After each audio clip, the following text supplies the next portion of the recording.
कहिए कैसे हैं आप। साहित्य सागर में आपका स्वागत है।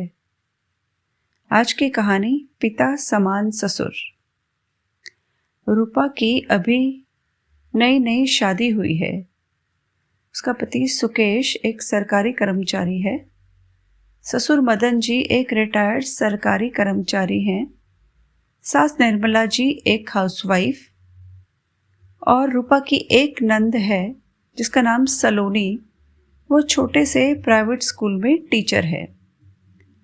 रूपा जब घर के काम करती तो हमेशा गुनगुनाती रहती। उसके ससुर मदन जी को उसका इस तरह से गुनगुनाना बड़ा अच्छा लगता।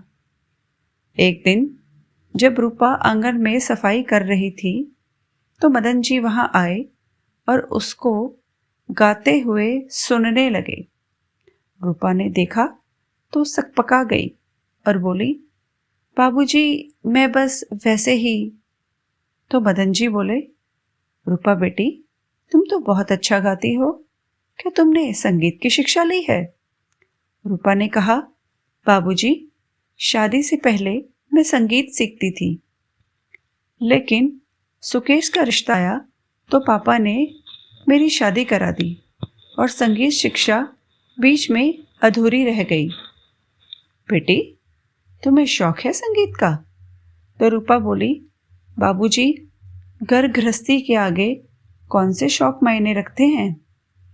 बाबूजी बोले, बेटा शौक नहीं हुनर, और हुनर को दबाना पाप है। मैं तुम्हें संगीत की शिक्षा दिलवाऊंगा, लेकिन बाबूजी सुकेश उसको मैं संभाल लूंगा, तुम सिर्फ सीखने की तैयारी करो। मदन जी ने रूपा को आश्वासन दिया और एक अच्छे से संगीत विद्यालय में दाखिला करा दिया। घर के छोटे मोटे कामों को वे स्वयं करने लगे, जिससे रूपा पर घर के कामों का बोझ न पड़े। धीरे धीरे 1 साल बीत गया। अब रूपा ने अपनी संगीत की ऑनलाइन क्लासेस लेना भी शुरू कर दिया था। घर में यदि किसी चीज की अचानक से आवश्यकता होती तो रूपा उसको तुरंत मंगा देती। उसको सोचना नहीं पड़ता था। अपने खर्चों के लिए भी उसको किसी पर आश्रित नहीं होना पड़ता था। लेकिन यह सब रमेश को अच्छा नहीं लगता था। घर में सलोनी के विवाह की तैयारियां चल रही थी। आंगन में सारे घर वाले बैठे चाय पी रहे थे।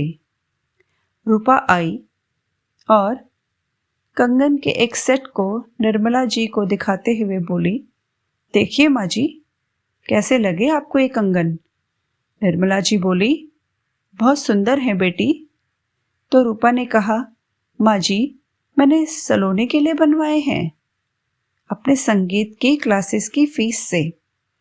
निर्मला जी ने कहा, लड़के की शादी में 1000 तरह के खर्चे होते हैं और आधे से ज्यादा तो उसके गहनों में खर्चा होता है। बेटी ये कंगन बनवा कर तुमने अपने बाबूजी का कुछ बोझ हल्का कर दिया है। मदन जी और निर्मला जी ने रूपा को प्यार भरा आशीर्वाद दिया। सुकेश को रूपा पर गर्व होने लगा। सलोनी को भी कंगन बहुत पसंद आए। रूपा ने बाबूजी को कहा, बाबूजी आपने मेरे पंखों में उड़ान भरी है, आपने मुझे मेरी पहचान दी है।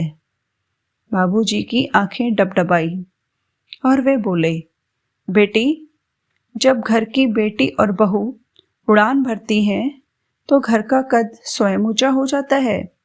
तब रूपा ने कहा, आप मेरे जन्म देने वाले पिता से महान हैं, आप मेरे ससुर नहीं मेरे पिता हैं। लेखिका कल्पा भारद्वाज।